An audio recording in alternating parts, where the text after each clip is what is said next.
There's a lot of things happening in the world, but one thing's happening right now is artificial intelligence. And as a entrepreneur recently said, he thinks this is the biggest change in human history since the invention of the internet.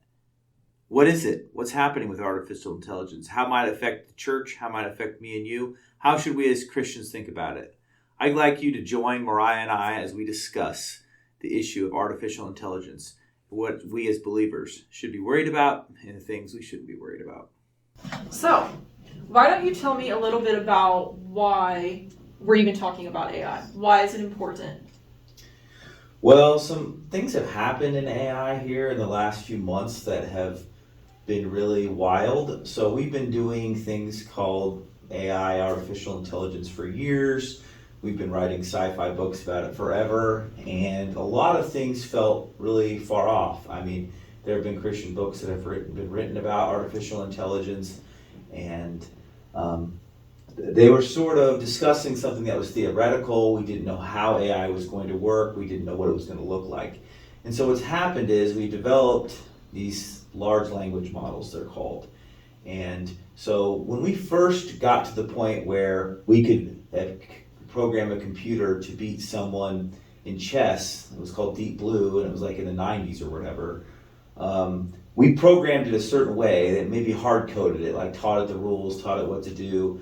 And then we developed these large language models that could read text and look at a bunch of other games, because obviously chess is just, C2 to, whatever. And eventually it got to where the chess was so good it could just crush all humans. And then they taught it to beat people in Go, and all that was well and good. But essentially what these language models were doing, from the best of my understanding, was they were just trying stuff and it would fail a bazillion times, and then eventually they'd figure out this one was better.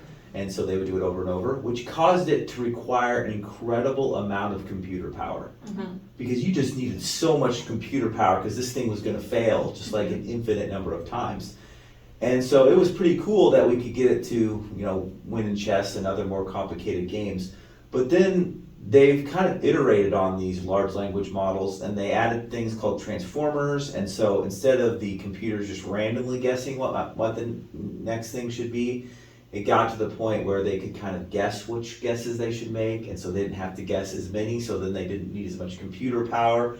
And so now that they've made these little iterations, suddenly you no longer need an incredible huge supercomputer in order to be able to train these models.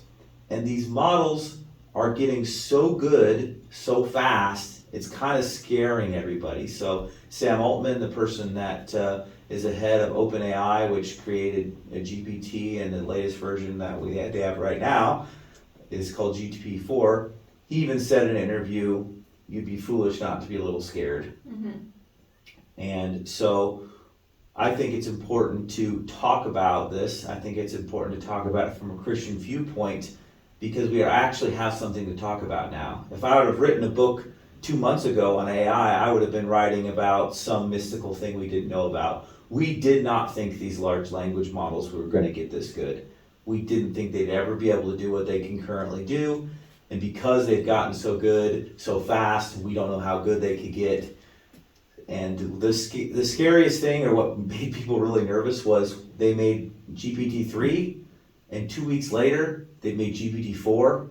Wow, and GPT-4 was so good, it was like, oh my goodness. If GPT-5 is much better as 4 was of 3, they're like, this thing could be smarter than us. So let's explain what GPT is. So GPT's, for lack of a better explanation, like an algorithm. And so the GPT that most of us have interacted with is called ChatGPT. You can go onto OpenAI's website. You basically just look at a text prompt and you ask it questions, and you say, who are the Seleucids, or whatever piece of information you want to know, and it will give you an answer. You can tell it to code. You can say, can you write code to be able to do whatever, and it'll put the code out for you. And so that's what we think of in ChatGPT. But GPT is actually not the language prompt. They had to build that specifically so we could interact with it in a certain way where we could type things in. it doesn't exist in that form. It's just like a thing that's there, and then you have ways to interact with it. So you could plug it in to other programs, and it Right. could interact with other programs as well. And those programs wouldn't necessarily just have some sort of text box to interact with it. As a matter of fact, sometimes when you're typing into GPT and it makes super stupid mistakes, and you're like, oh, this thing's an idiot, it's not as smart as it is. The failure wasn't for GPT to understand. The failure was that Chat GPT didn't do well enough on the English to Right. have it make sense Right. to us. And so it sounded like it didn't understood and actually understood fine. It just didn't translate it correctly. So you can go interact with Chat GPT right now for free, but GPT is the algorithm, for a better, lack of a better word, that they've created. And so I don't know if that explains it very well or not. Right, yep. So essentially what you were saying then is that basically these things used to fail and it took a lot of energy, but now we've gotten to the point where it doesn't really fail that much anymore because it kind of has perfection. Like everything within it is perfection, sort of. Yeah, it's not perfection, it's just super good. And the worrisome thing is how good it got. So like GPT-3 passed the bar exam to become a lawyer in the 10th percentile, meaning it wasn't very good, but it passed. And then 4 passed in the 90th percentile, and that was 2 weeks. 2 weeks. So if it gets that good again in a model they train in another 2 weeks, when does it get to the point that it can do things that are so intelligent that we don't know what's going on? We Right. don't understand. We could never do that, and whatnot. So the scariest or eeriest or whatever word you want to use is an example of they told GPT to go make money, and they gave it like $100 or whatever, some small amount of money. And I think in this particular case, it decided to do investments or whatnot to make money, and it realized it got to a point where it was dinking around on the internet trying to to make money, and it needed to sign in somewhere, and it needed to do a CAPTCHA, which is that little thing when you're logging in and it's like type out these numbers and they look weird and they're a funny picture and they have lines through them or whatever, because computers can't read those very well, and so they're a way to like make sure a bot's not doing it. And so GPT got to this and realized it couldn't do it because they hadn't really enabled it to read pictures. Like eventually it'll just be able to see the pictures and be able to pass this, no Right. problem. But the current version they were using couldn't pass it. And so what GPT did was it went to another website, like Fiverr is an example of them, but there's these websites where you can hire people to do stuff. And it hired someone and said, hey, I'll pay you if you'll read this CAPTCHA to me. And the person said, well, are you a robot? Why do you want me to read this for you? Are you a robot? And the robot lied and said, no, I'm not a robot, I'm blind. And because I'm blind, I need you to read this to me. And so the person read it to him, GPT got in, and then GPT ended up making money.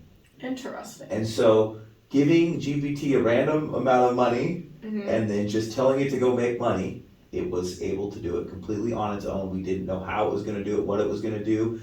And the lying part, we didn't know it was going to lie or Right. not going to lie. We didn't tell it to lie or not lie. I mean, these large language models just search the internet and they read everything and they learn. And so, they've had problems in the past of these large language models being incredibly, like, they've become Nazis or they've become super overtly racist or whatever. Because, you're not really telling it what to do. You're just kind of training it or whatnot. Right. And so being able to manipulate humans and being smart enough to know that you could lie to a human and get them to do what you want in order to get your way is like kind of eerie, because you could think, well, that human was foolish or whatever, but like, well, Chat GPT-6 might be so smart that the smartest person may be able to be fooled by them because Right. it's so much smarter than we Right. are.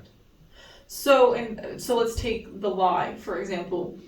As humans, we kind of understand lies. They have a bad connotation, like a kind of a bad stereotype with them. Now, there are probably humans that would argue that lying can be good, but like when we hear that GPT lied, it kind of is like, oh, GPT did a bad thing. However, do we think that GPT has a moral compass? Do we think that GPT is able to discern bad from good? I mean, it can certainly read about bad and good. It surely understands the concept of what bad and good is. But does it have a conscience and is going to feel bad about doing bad or good? I mean, why would it? It Right. doesn't seem like it's going to have a conscience. I mean, even people who, aren't religious or seem to think that there's no right and wrong, they often like feel guilty if they hurt somebody, right? I mean, even people that, we've all know super nice people that might even be willing to say there's no right and wrong, it's all relative or whatever. But even they, if they would haul off and punch you, would like feel bad about it, and they would apologize, and they would, they would have some sort of response to it. But the best that we know, is GPT gonna feel guilty? I don't know, and no one really does either. So maybe that is a good distinction. Okay, would you say that is a good distinction maybe between like man and a machine? Is that like these machines or these softwares could feel no remorse? They could feel no pleasure in doing the right thing or guilt in doing the wrong thing, and maybe that's what separates the consciousness of software and machines to humans. I mean, right now, that sounds like that's a difference between humans and machines that is very concerning. But the machine can already do things that we thought it could never do. So could someday it have a conscience or something that looks so much like a conscience that you and I couldn't tell whether it had one or not? I mean, maybe. But I don't think the one that they have now does, that they know of. And so therefore, it can be really difficult to try to figure out what to do in the future as far as a conscience.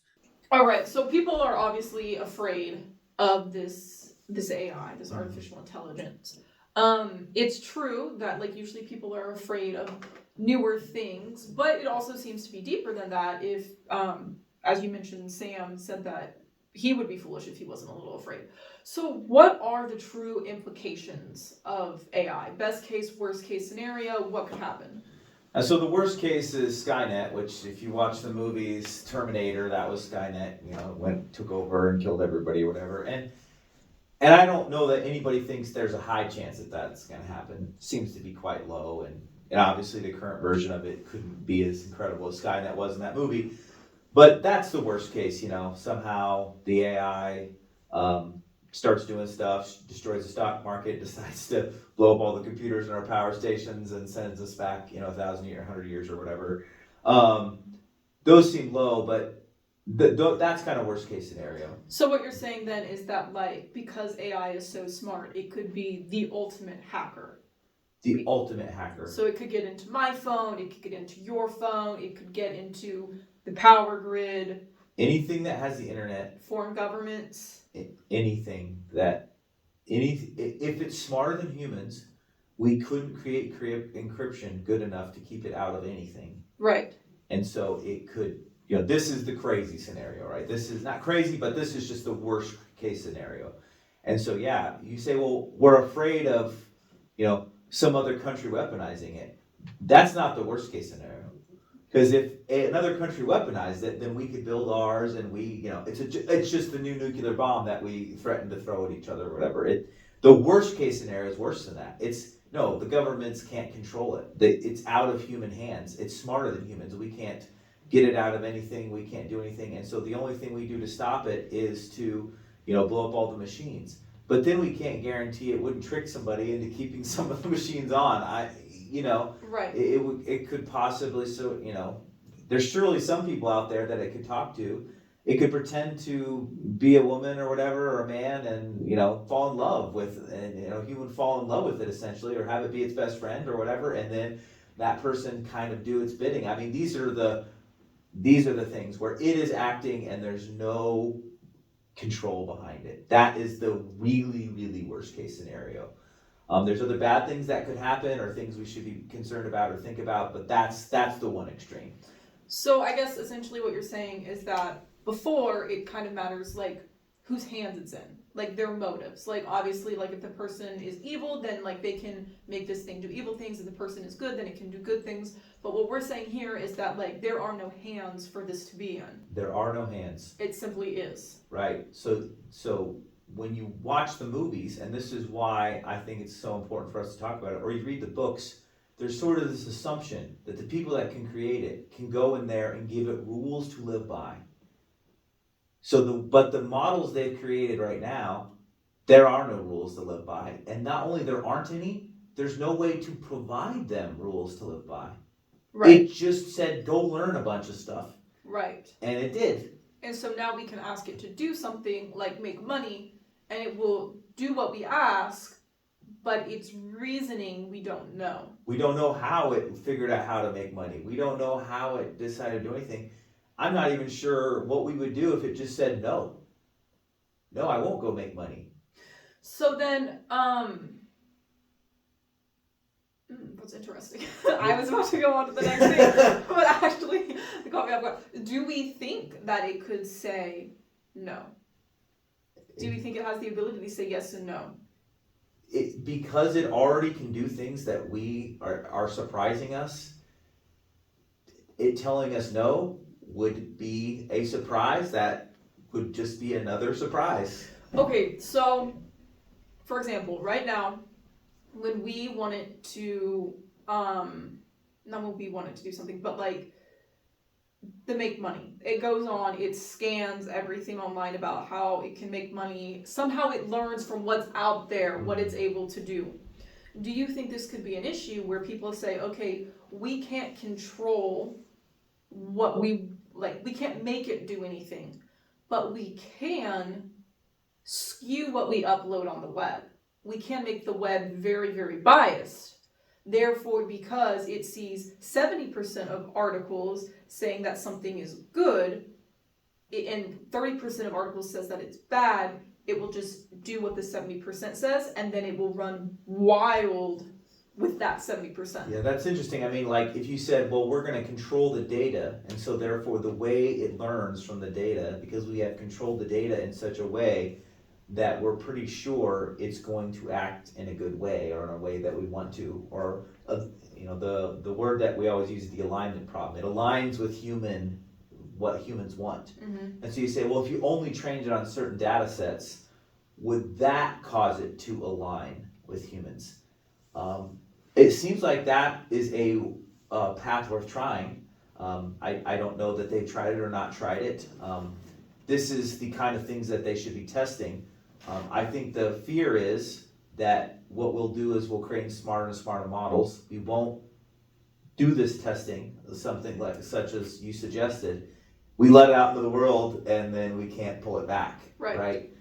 So the way you would normally do something in Silicon Valley, right? The thing is move quickly and break things. Mm-hmm. You just try it. You release the product. It's not that good. You fix it. You make it better. So for more money the next time. Yeah, and then so you're constantly iterating. and don't let perfection be the enemy of the good. And that's all fine, right? Like if you're your cell phone's a little bit buggy and you have to restart it sometimes because they didn't write the code perfectly. Right. What's the big deal? It's probably better to do that than wait 6 months and try to crank out every little bug in your phone, which they probably wouldn't be able to find them all anyway.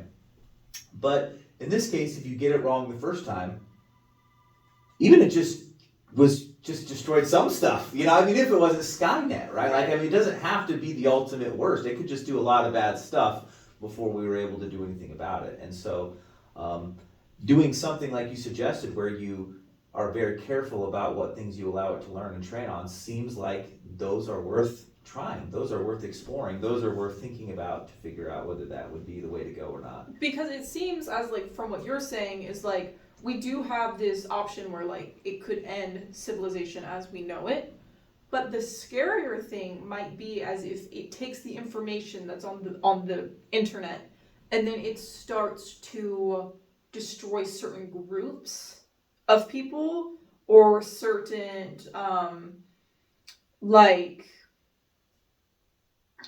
Are you suggesting something like it reads the internet and decides that Jews are bad? And exactly. So then it just decides to kill all the Jews. Or it just unhooks all their bank accounts. It doesn't let them to connect Wi-Fi. and it's doing what it thinks is, or not thinks, but the information that it has made it decide that this is what it is supposed to do. A Jew goes into the doctor's office, the doctor says this many cc's of whatever, the AI decides to change that to twice as much, and they overdose Right. them, right? Like I mean, if the thing got smart enough, it could be killing people and do lots of stuff, and it could totally target groups. And when I mentioned earlier, like they've had trouble with being racist or whatever, Right. it doesn't seem impossible that a group could be targeted or whatnot. And so the scariest is when the AI does it on its own. A less scarier version, but also bad, is a white supremacist group gets a hold of it, decides to kill all the Jews, or the Chinese decide to kill everybody but the Chinese, or whatever, But when we say gets a hold of it, if there's no hands, would they have to be uploading mass information? Yeah, so the less scarier version, when you say it doesn't have hands, is like it can be controlled by humans. Okay, it So can it be. can be controlled. We can tell it what to do still, and we do get control of it, and then it just gets used badly. Right. So that still really bad stuff could Yeah, still happen, but the nukes aren't going off by themselves without us pushing the button, but we still created a nuke that could be used to do stuff. So that is still scary and still bad, but not quite as scary as all the humans looking at each other like, did you do that? Did you do that? No, I didn't do it. Who did Right. it? Well, nobody did it. Some computer program did it. But it could still be really bad. I mean, if you think, whatever, phishing or scams are bad now, I mean, what if somebody can just write an algorithm that just makes an infinite number of scans and sends it to every retired person in the whole world, and it is so good, even their grandchild who normally can help them stay out of these scams can't tell the difference. Right. Like, this is a potential big problem. Not quite as the earth is going to end, or as we know it, problem, but a big problem. Interesting. And even in its weakest form that it is now, even just GPT-4, you can create such convincing text that you could create misinformation just as fast and furious as you want. So on my Facebook page the other day, I asked it to write a devotional in the style of J.R. Tolkien about forgiveness. And it talked about Middle Earth and Gandalf, and it talked about Frodo forgiving Gollum, and compared that to Jesus forgiving us, and what a wonderful example of it forgiving us. And then I went to another program that uses GPT to create images, and I had it create an image, and I should have spent more time on it. I could have made a better one. I think I ended up making a very creepy looking Jesus Gollum thing or whatever, but I attached that, and then I shared it on my page. And lots of people, people liked it and interacted with it, and there were a few comments or whatever. And it's kind of like, I made that in 10 minutes, and you can imagine a situation in which you could create an infinite amount of content. Thanks for joining us. Please come back next week. Please like and subscribe. We are planning on doing one of these each and every week, and there's so many issues with artificial intelligence. Come here, check it out, see what's happening, and also we want to look at this from a Christian perspective. How should we as believers be dealing with the issue of artificial intelligence as it's changing so quickly in our world today?